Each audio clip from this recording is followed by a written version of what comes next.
السلام عليكم ورحمة الله تعالى وبركاته. وعليكم السلام. الحمد لله رب العالمين، والصلاة والسلام على أشرف الأنبياء والمرسلين وعلى آله وصحبه أجمعين. أما بعد.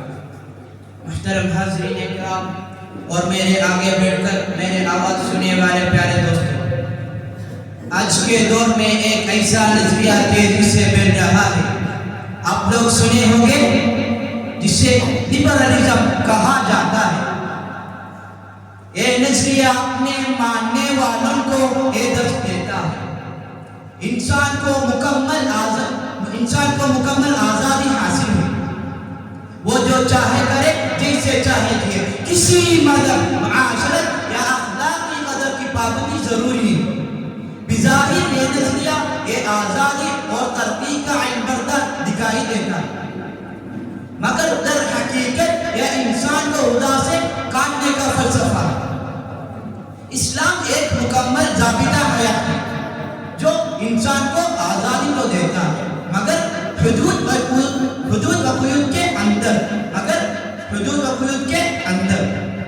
قرآن کہتا ہے لا اکراہ فی الدین، یعنی دین میں کوئی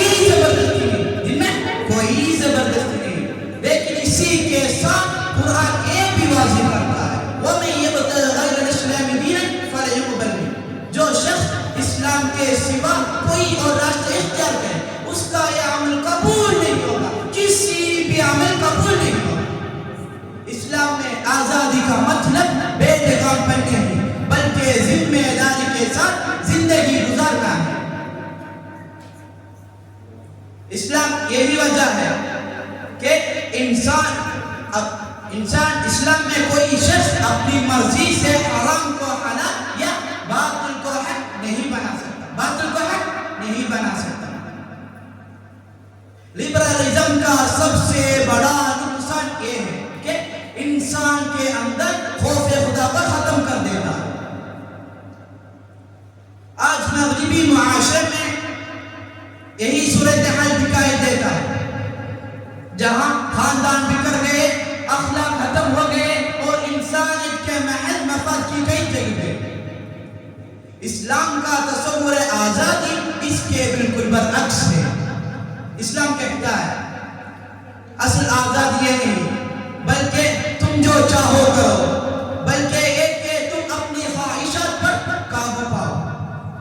قرآن کہتا ہے ارأیت من اتخذ الہہ ہوا، کیا تم نے اس شخص کو دیکھا جس نے اپنی خواہش کو بھی اپنا خدا بنا لیا؟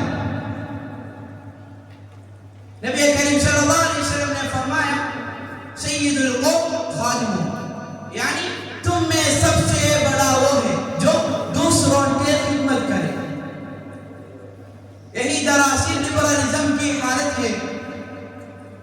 محترم سامعین، اسلام نے عورت کو عزت دی اور غلاموں کو آزاد دی اور انسان کو مقصد زندگی دیا، جبکہ لبرلزم نے عورت کو استعمال کی چیز بنا دیا اور آزادی کا نام پر انسان کو بے مقصد کر دیا۔ اسلام میں آزادی کا مطلب یہ ہے کہ انسان صرف اللہ کا بندے بنے۔ آخر میں یہی پیغام دینا چاہوں گا کہ اسلام ہمیں وہ آزادی دیتا ہے، دل کو سکون اور معاشروں کا عادل اور انسان کو مقصد زندگی عطا کرتی ہے۔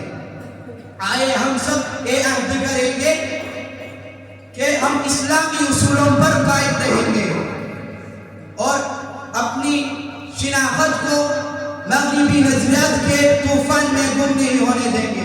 وما علینا الا البلاغ المبین۔ وآخر دعوانا الحمد للہ رب العالمین۔ السلام علیکم۔